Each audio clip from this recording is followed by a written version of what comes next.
Hey everybody, it's Michelle LaVore and Devin LaVore coming at ya. And we're so glad that you're here.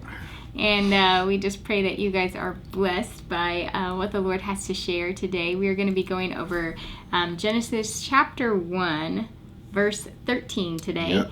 And so get ready for that. And well, we gave him a trailer on the last video, and there was evening and there was morning, a third day. Yes. That's it. But before we begin, we want to give a huge thank you to everyone who continues to give to us. We cannot do this without you, so huge thank you. And if you would like to give to us, you can. We have a PayPal link below, and you can just click that.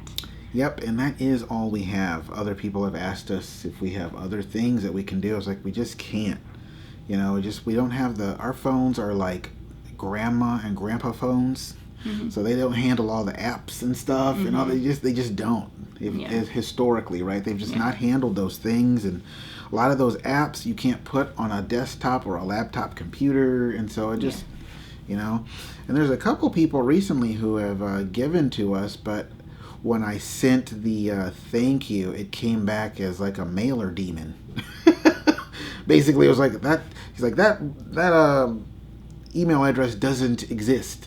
And I'm like, so sometimes this is the only thank you we can give right here. Just, thank you so much.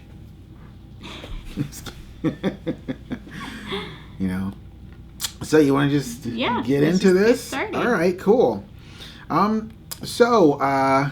Day 13, and there was verse 13 of Genesis chapter 1, and there was evening and there was morning, a third day.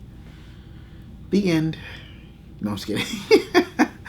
Well, this was really significant for us because this third day part really stuck out at me.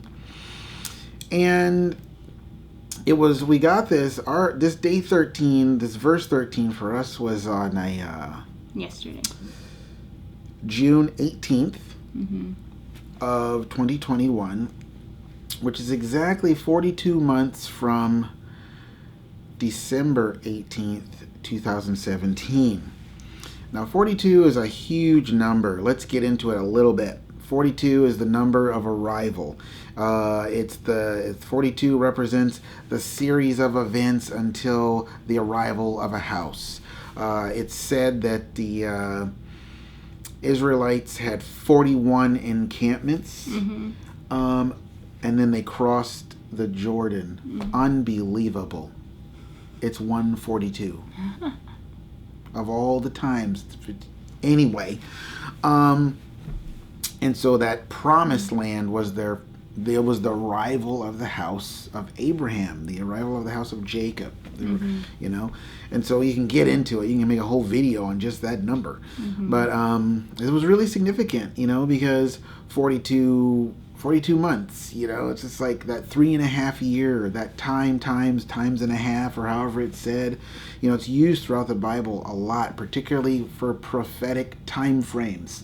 Like, hey, I'm not going to let it rain for 3.5 years. I'm like, Lord, why you put the half in there? Anyway, that's a whole nother topic as well, but, so it was just a huge moment for us. Like, wow, we really reached that moment where it's just like, okay, Lord, it's time for some fire. It's time for some rain, and I'm not talking about a James Taylor song, what I'm saying? But, so it was really cool, just that alone, to reach that. But it's like with the third day point, I mean, we get to this, and there was evening and there was morning, a third day. It was like a completion point, So I'll just kind of go from my notes here. I think that was a sufficient setup, would you say? I think so. It's just really cool because there's a lot that goes on after the 3.5 years. That 3.5 year mark, a very big event happens. A big deal takes place because God's like, I'm done with one thing, I'm going on to the next thing, right? Anyway, the third day represents the completion of everything done before that moment. It represents resurrection. It's the moment where God says, okay, now it's time to really get rocking. Yes, that's in my notes, because he's like, ooh, got that done. Ooh, now we're gonna get some other cool stuff done. It's a transition point from one thing to another. For once one thing is complete, it's time to go to the next thing, right? And so, oh my gosh, yeah, I have to say this. So you get the third day. Jesus was resurrected on the third day, and all those different things. We're going to get into that, but I want to throw this little thing in here real quick. But we got a gift from someone in our PayPal recently, and she was kind of bummed out that our daughter's birthday cards got stolen, the money got stolen out of the mailbox and all that stuff, and then she said, well, here, I'm going to give this to you, and may it be restored to you thrice.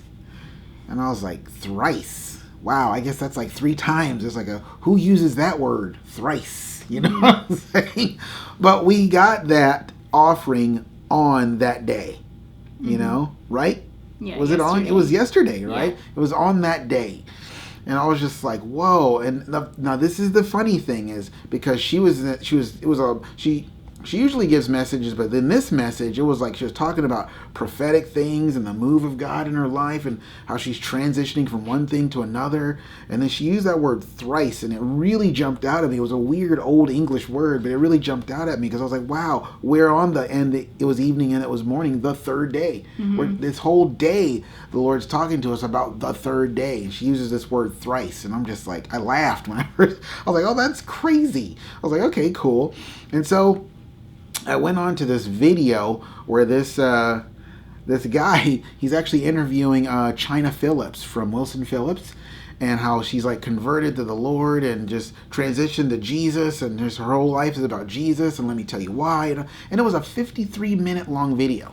So I listened to about the first 5 minutes, and so I'm flipping through to different points, but I clicked to this one point.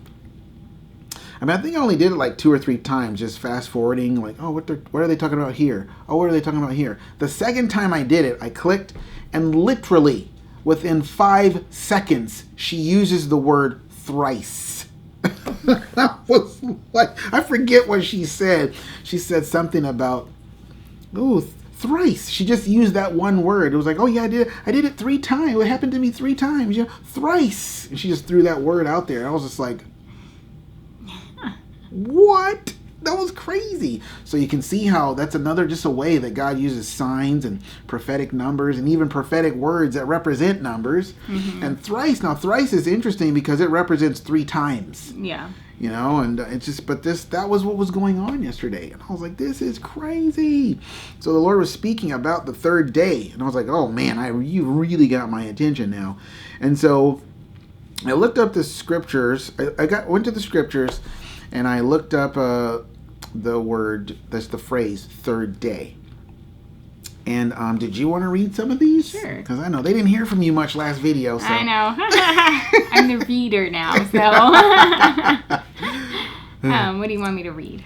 Just all of those. Oh, all the scriptures. It's all in King James. I just copied it from the Strongs, So you might get a few these and thous in here, All right, so this is, of course, Genesis 1:13, and the evening and the morning, the third day. Genesis 22:4. Then on the third day, Abraham lifted up his eyes and saw the place afar off.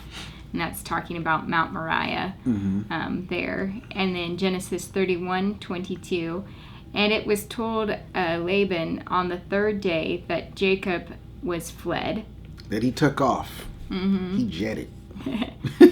Genesis 34:25. And it came to pass on the third day, when they were sore, that 2 of the sons of Jacob, Simon and Levi, Dinah's brethren, took each man his sword and came upon the city boldly and slew all the males. Dang. Now see, that's a negative example, but can also be extrapolated as an example of like, this is the day that the Lord deals with all of his enemies. Mm-hmm. We're going to get into that here in our next video with the Act 2, Scene 10. Bookmark that scripture.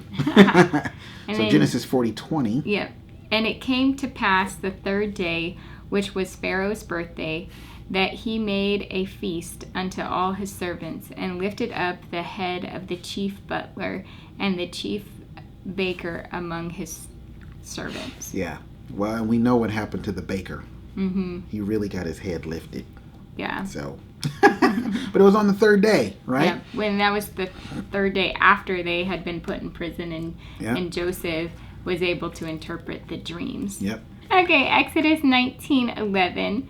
And be ready against the third day, for the third day the Lord will come down in the sight of all the people upon Mount Sinai. And then Exodus 19 verse 16 says, and it came to pass on the third day in the morning that there were thunders and lightnings and a thick cloud upon the mount, and the voice of the trumpet exceedingly loud, so that all the people that was in the camp trembled. This the Ebonics version.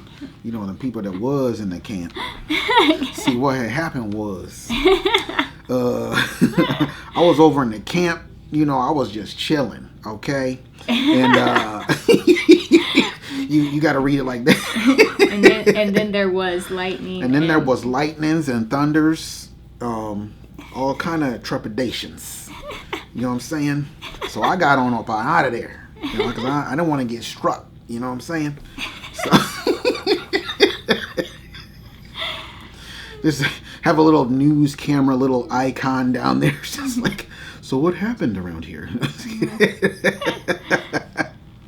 I'm gonna leave that right there. But anyway, so Exodus 19, verse 16, the third day, God showed up like he said he would, and the first thing mentioned about him showing up was the word thunder. So let's stop right there. Do you want to share your thing about the thunder? Because I was like, that's wow. Yeah. Well, the other night, I guess it was a couple of nights ago. It was it's weird because it was like kind of like a dream, but not really. I don't know. It was almost like a vision dream type thing because it was at night, but I felt kind of awake when I got it. The in-between place. And basically what I saw was the word thunder written on my thigh. And I was reminded of, you know, Jesus in Revelation. He has King of Kings and Lord of Lords written on his thigh. But I was like, wow, the word thunder, that's interesting. But really the night before, during our worship time, I had been praying about just that the Lord would restore our song or our voice and my voice. And I really felt like that was the answer. The Lord is talking about the word thunder, like he's going to be thundering through just the voice of like my voice, but also the voice of his people. And just like throughout the week, I just got more confirmations about just how God is going to be thundering through his people. There's just that roar that and that shaking of his voice that's going to be coming out. That's just really amazing. But I thought it was awesome too because it really is the thigh, like especially the right thigh, is something of covenant, because Abraham, he had his servant put his hand under his right thigh and swear to him that he was going to find a wife for his son Isaac. And so it was like there's this idea of covenant. Even when Jacob, when he wrestled against the angel touched, it said, under his thigh, even though it affected his hip. But it uses the word thigh. And so I really feel like this is a covenant with God's people. It's like, I'm telling you, your voices are going to thunder. And I'm not just going to restore it. Yeah. I'm going to roar it. Yeah, exactly. You know what I'm saying? And so, you know, I still kind of just really just been thinking about that and just kind of wanting more revelation about that, praying into it. But so it was just really, for me too, amazing. Is like, wow, like this has come up quite a bit this week, the word thunder. And so, yeah, that's my little Yeah, so I thought it was cool. So when they're talking about, and there was evening, there was morning, or third day, we've completed everything before this point. And it's like, now I'm going to show up. It's a sense of like, ooh, now I'm going to step in. And of course, going further into the Genesis account, we know that God goes into the heavens now. And he's going to be there doing stuff in the heavens because he's done with stuff on the earth. And then he comes back to the earth and fills it. But he's not creating like more trees and vegetables, and he's not setting the stage. Now he's putting stuff on the stage to like do the act. Let's do the play. Let's do the restoration, So the third day, it was about God showing up in a way. Now listen, it was about God showing up in a way he had not shown up in all the previous ways, getting them out of Egypt. Even when he crossed the Red Sea, carrying them like a baby clutched in his arms. Because, it was really God who crossed the Red Sea. He was just carrying them through it. You know what I'm saying? It's like, no, this time God himself came down. And the scriptures say it was such a ghastly sight that even Moses was terrified. He was like, whoa. There was no signs, wonders, miracles. It was just God himself, and it was in the morning. That's something the Lord's been speaking to me about recently, about early in the morning. And it's funny because I've been getting the 901. I'll just say it, 901. So I've been looking it up. I'm like, gosh, why do I keep seeing 901? That's a very significant oddball number. So you're really trying to get my attention. Well, G901 means very early or deep, and it's only used 3 times in the New Testament. Because I was like, wow. Like, so the number 3, the third day, resurrection, God showing up, very early or very deeply, just very intensely. It's just a sense of like epic and like not just on time, but early. We always expect God to be late, but he's just like, I'm not. He's just going to show up when he shows up, and it's going to be good. The resurrection of Jesus was Jesus performing the greatest miracle of all, the re-presentation of himself to the earth and all those who loved him. And it kind of it didn't necessarily trump everything he did before, but it was like it was greater than anything he had done before, and he had done some great things, just like with the nation of Israel coming out of Egypt. He did amazing things, crazy, awesome things. But then God himself shows up, and it's like, wow, the one who did all the stuff shows up, and it's so much better. The one who raised the dead and cast out demons and cleansed the lepers, he died, and then he himself just comes back. It's like, that's crazy, because at least you got to be alive to perform the miracle, right? But it's like he just conquered death. Like, wow, dude is a beast. Jesus, you the man. So the third day represents God being complete with the setting up of the earth, whereby afterward he goes outside the earth to set things up there. Then he returns to the earth and fills up everything he just set up. But of course, I just said that. I got ahead of myself, didn't I? And so that's kind of just the idea behind this. And there was evening and there was morning, a third day. Yeah. It's about God showing up. It's about resurrection power. It's about, ooh, I'm finished with this. Now I'm going to go do this. And we get this. Just the significance still just on our 3.5 year mark to the date of being here in Nashville and this whole journey. And God's been speaking to us this whole time about just leaving the priestly, you're going into the kingly, and just so many signs and wonders and prophetic signs and all that stuff just kind of pointing to that. Yeah. So that's really what we have for you guys today. I know this is a shorter video for us, but because we got Act 2 Scene 10 coming tomorrow, it's going to be a longer one, so we're trying to spare you a little bit. No, but really, it's just really. That's all we have. But yeah, so just pray that you guys are blessed by this, and we will see you guys again tomorrow. Yep. So, see Bye-bye. you later.